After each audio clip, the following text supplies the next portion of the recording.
Welcome to Linguist Rising. In this explainer, we're going to dive into a really fascinating Creole language from South America.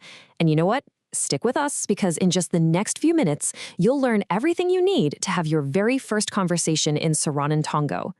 So let's start our journey in the beautiful and incredibly diverse country of Suriname.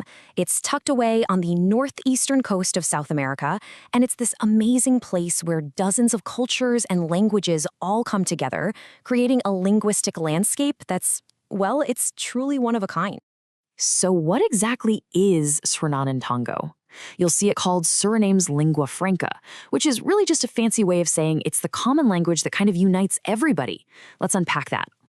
And this is what's so cool about it. While Dutch is the official language, the one you'll find in government and schools, Sranan Tongo is the real language of the street.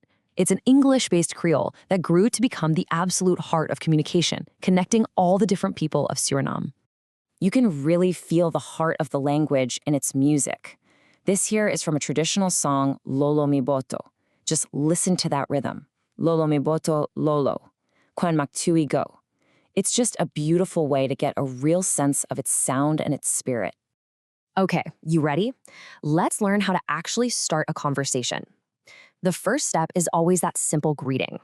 I want you to try repeating these after me as we go through them. Okay, so think of this as your script for a typical first meeting. You'd start with morguo for good morning, then ask faitan for how are you? Now, the most useful phrase here, the one that's a real lifesaver for any beginner, is right at the bottom. Mu e lerien. I'm learning it. It's the perfect thing to say when someone asks if you speak the language. Now, if you want a more casual vibe, you could use something like fa go for how's it going, or even the very common fa waka, which is like saying what's up. And notice how simple the responses are. Just bun for good, or midday for I'm fine. Nice and easy. All right, so you've broken the ice. That's the first step. Now let's build on that and learn how to get to know someone a little bit better. So now you can start sharing a little about yourself. You'll probably get asked, "Sortu kondri you kumopo?" Where are you from? Or, this whole explainer is based on a Peace Corps guide, so you might need to explain what you're doing there. For example, Mina wan Peace Corps vrivalugger. And this is where you can see just how expressive the language can be. You've got your simple states like mi braithi for happy or mi wary for tired, but look at sribi akiri mi.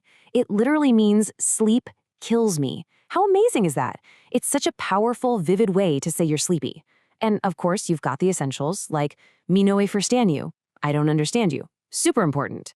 Every great conversation has to come to an end, right? So let's make sure we know how to say goodbye properly and politely.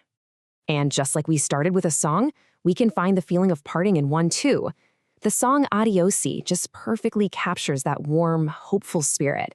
It's not just goodbye, it's we'll meet again, stay well. It's beautiful. So you've got a few different options here. Mio see you moro is a simple see you later. If it's evening, you can use the lovely phrase shribi sweetie, which means sleep well. But a really meaningful one is wakabun, have a safe trip. In fact, that was the sign-off used in the original Peace Corps welcome letter, which just shows you how important that well wish is. So, what's next? You've literally just learned the entire framework for a basic, friendly conversation. Where do you possibly go from here? No, seriously, let that sink in for a second. You can actually greet someone, ask how they are, share a little about yourself, and then say a proper goodbye. In language learning, that is a huge, huge first step. To keep this momentum going, practice is everything. Rewatch this and actually say the phrases out loud. I'd also highly recommend looking for more comprehensive resources, like that Peace Corps manual this whole explainer was based on. And of course, exploring the music and the culture. That's what really brings a language to life. You now have a solid foundation in Sranan Tongo, which is awesome. So our final question for you is, what fascinating language should we dive into next here on Linguist Rising? Let us know in the comments. Tambun.